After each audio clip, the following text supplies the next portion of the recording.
चलिए जनता से पूछ लेते हैं जो लोग इस बारे में कुछ कहना। मैं सिर्फ ये जानना चाहती हूँ कि अच्छा ठीक है, आप मानते हैं कि सारे मुसलमान ये पाकिस्तानी नहीं सोच रखते हैं, लेकिन हर आतंकवाद मुसलमान ही क्यों होते हैं? दोषी ठहराएंगे। तो ये कहना कि सिर्फ मुसलमान ही आतंकवादी हमले कर सकता है, ये बिल्कुल गलत है। आप कहते हैं 100%, ये बिल्कुल मानने को तैयार नहीं हो सकता है मुसलमान कर सकते, तो क्यों मुसलमान को ही टारगेट किया जा रहा है?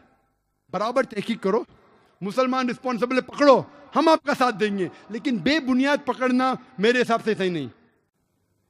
अगर मुसलमान कुछ गलत काम करते हैं तो नाम आता है का मुस्लिम टेररिस्ट। बाकी कौन गलत काम करता है तो उसे इलाके से जाना जाता है।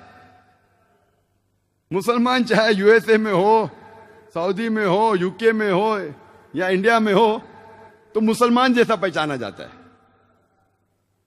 अच्छे काम किए तो कहेंगे इंडियन ने अच्छे काम किया, मुसलमान ने नहीं।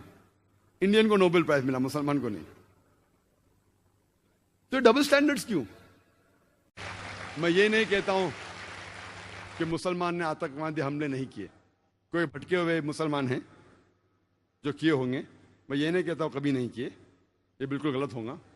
लेकिन मीडिया में जब फ्रंट पेज पे आएंगे अक्सर मुस्लिम टेररिस्ट, जैसे बाकी टेररिस्ट कौन है ही नहीं, इस देश में सिर्फ मुसलमान ही टेररिस्ट है।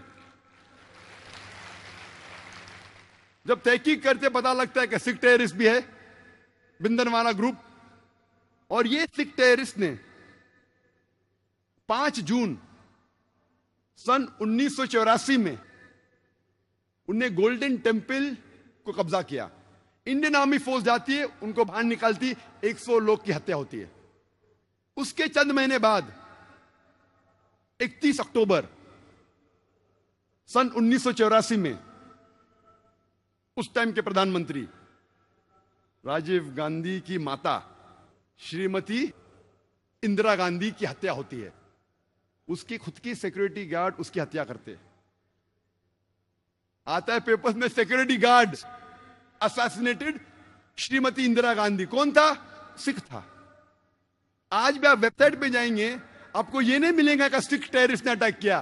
Personal body guards of Shrimati Indira Gandhi ने उसकी हत्या की। आप असम में जब जाएंगे, असम में एक टेररिस्ट ऑर्गेनाइजेशन है ULFA, United Liberation Front of Assam. बहुत खतरनाक है। उनका मेन मकसद है, वो हिंदू ऑर्गेनाइजेशन है, हिंदू आतंकवादी ग्रुप है। उनका मेन मकसद है कि मुसलमान को मारना, मुसलमान की हत्या करना। और आपको पता है कि चंद सालों में उल्फा, सिर्फ उल्फा ने, ये 2 साल के पहले का स्टैटिस्टिक्स है, अभी अपडेट नहीं किया हूं मैं, 2006 तक के उल्फा ने 749 टेररिस्ट अटैक्स किए। There is no other terrorist organisation in the world history who has done 749 terrorist attacks. 749 terrorist attacks ULFA ने किए चंद सालों में। सिर्फ हम पढ़ते ही नहीं पेपर में, हमें पता ही नहीं। मैं जब बॉम्बे में पेपर पढ़ता हूं, पता चलता कश्मीरी टेररिस्ट, मुस्लिम टेररिस्ट। जब मुझे कश्मीर लोग काफी बुला रहे थे तकरीर करने के लिए, और मैं सोच जाऊं क्या नहीं जाऊं, जाऊं क्या नहीं जाऊं। फिर 2003 में सोचता हूं मैं जाऊंगा।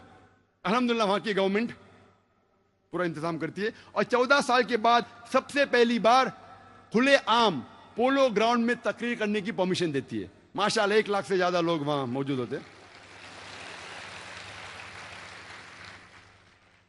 मैं सोच रहा था मैं जाऊं क्या नहीं जाऊं, हालात बुरे हैं। मौत का तो डर नहीं अल्हम्दुलिल्लाह अल्लाह के काम के लिए, बस सोच रहा था अच्छी फिजा है कहने गया मैं। फौरन गवर्नमेंट ने मुझे 2 पुलिस ऑफिसर दिए स्टैंड गन के साथ। मैं वहां गया, तकरीर किया, चीफ मिनिस्टर से मिला, गवर्नर ने मुझे बुलाया डिनर के लिए, ब्रेकफास्ट के लिए, काफी मिनिस्टरों से मिला। हालात तो लग रहे थे, लेकिन मुझे कुछ महसूस नहीं हुआ कि 2 बॉडीगार्ड्स की जरूरत थी। चंद महीने बाद मैं जाता हूं असम में, एयरपोर्ट पे उतरता हूं, उतरते ही 4 पुलिसमैन स्टैंड गन के साथ। 4 पुलिस, असम में क्या जरूरत है? असम में 4 पुलिसमैन, वो भी स्टैंड गन के साथ, क्या जरूरत है? जब मैं सड़कों पे निकलता हूं, एयरपोर्ट से दूर जाता हूं, फिर एहसास हुआ मुझे 3 दिन बाद कि अगर ये 4 पुलिस अफसरान मेरे साथ नहीं होते थे तो शायद मैं आज नहीं होता था यहां। हमें तो पता ही नहीं आसाम की हालत क्या है। आसाम में इतने आतंकवादी हमले हो रहे हमें पता ही नहीं है। मुझे तो बिल्कुल नहीं पता था, मैं न्यूज़पेपर पढ़ता हूं हमेशा।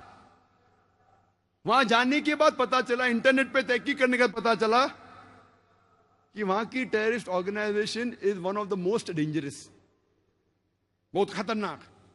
ऐसे कई टेररिस्ट ऑर्गेनाइजेशन असम में, बोडो, मिजोरम में कई क्रिश्चियन ऑर्गेनाइजेशन है, मीजो क्रिश्चियंस ऑफ नागा, वो भी आतंकवादी हमले करते। और एक हमला किया था 2 अक्टूबर को, 2 तारीख अक्टूबर के सन 1984 में 44 हिंदू लोग का कत्ल करते ये क्रिश्चियन ऑर्गेनाइजेशन, और कई लोग को जख्मी करते। खाली क्रिश्चियन लोग ने कितने हमले किए हिंदुस्तान में वक्त नहीं है, क्योंकि 10 बजे तकरीर बंद करना है हमें।